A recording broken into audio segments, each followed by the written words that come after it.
Greetings, members of the 931st Area Fueling Group. This month's commander's message is coming to you from the Chapel Annex here at McConnell, where we just finished up an AFSO 21 event with senior leadership of the group for the purpose of trying to establish a strategic plan for our group for the next year.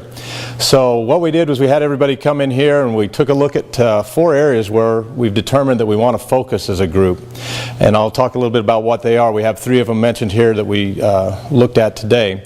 So I'm going to have Chief Boulay from maintenance come over here. He led the group in major graded area 1 here. Tell us, Chief, how did you come up? We talked about we want to manage our resources effectively, but tell me how you came up with our emphasis there. Well, sir, we as a group came up with a whole bunch of different processes that we thought could use improvement, and our group took all the ones having to do with managing resources. From there, we built a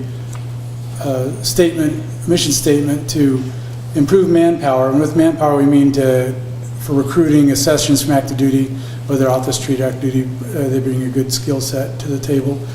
Financial, proper use of our resources,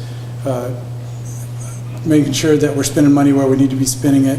And then as the last one, facility management, making sure proper use of facilities, that we get the most bang for our buck there.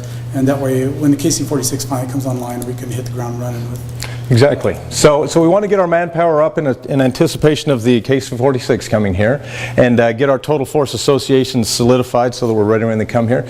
So thank you for doing that. I've got Major Newbecker, you were in charge of leading people, area number 2 there. Kind of tell us what you were thinking there in your area. Well, sir, what we went over, 2 of the biggest things was EPRs, OPRs, and that process of getting those expedited, as well as decorations, which is recognizing our folks, and then looking at the overall vision, the mission that we're going to be doing with, especially with the KC-46 coming up here, so that the lowest person, that airman, knows exactly what we're doing in this wing. Yeah, we become a wing. And the challenge is taking this statement and telling the person out there in each individual shop, how does what they do day in and day out contribute to the total strategic plan that we're trying to do here at McConnell. And so what we came up with is, of course, a major thing right here is taking care of our people by equipping, enabling, and empowering our airmen to effectively accomplish the mission. And it all starts with taking care of the people, of course. Great, thank you. Lieutenant Colonel Van Sickle from the AMDS, you were in charge with Group 3 here executing the mission? Yes, we talked about the importance of every squadron understanding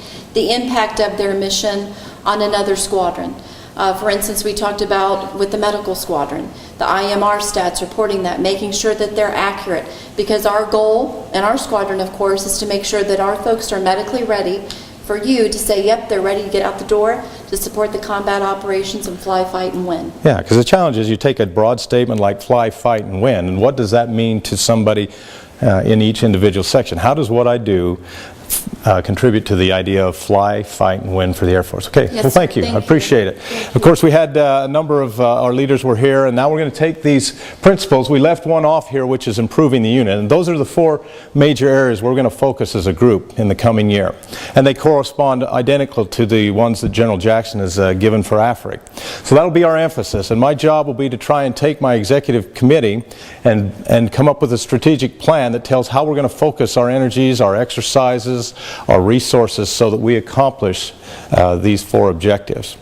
In closing, I want to just take a moment. It's the holiday season, and we've worked real hard this year. It's been a turbulent year financially, and I've asked a lot of you, and there's been a lot of stress. Take some time off. Enjoy your families, and be safe. And come back at the first of the year ready to work hard, and we're going to be spooling up and getting ready for the capstone event, which is coming for our inspection in April. And speaking of that, I'm asking that you hold some of your annual tour so that you can come out and be here when the IG team comes. And that event is going to occur 3 through 11 April. So I'm going to need you to plan on being here then, and to save that annual tour so that you can come out and perform while they're here. In addition, with the continuing resolution and the uncertainty of funds, I decided to move our January UTA past the 15th deadline for the continuing resolution, so it's now January the 25th. So that's a little bit of a change there, and I realize it's right before the February UTA. There's only a weekend there, but I did give you the weekend with the Super Bowl so that you can be there for that. And then lastly, mentioning the February UTA is going to be our annual awards banquet. It's a great event. We've got a lot of people that have done a lot of great things we want to recognize, and our keynote speaker is a POW from Vietnam who spent a number of years as a POW in Vietnam. So it should be a good evening.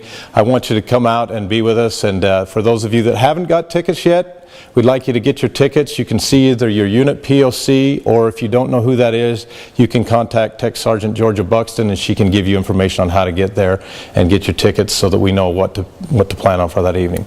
And lastly, as your commander, I want to just tell you how much I appreciate you. I have asked a lot from you this year. I consider myself really privileged to be able to serve with quality individuals. I enjoy this group. I think highly of the people that we have here. You're doing a marvelous job.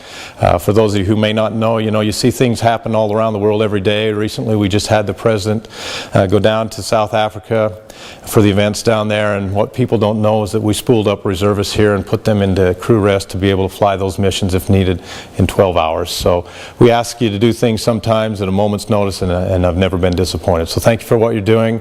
Thank you for coming out and serving your countries. Tell your families how much you appreciate them and how much we appreciate them. Thank you.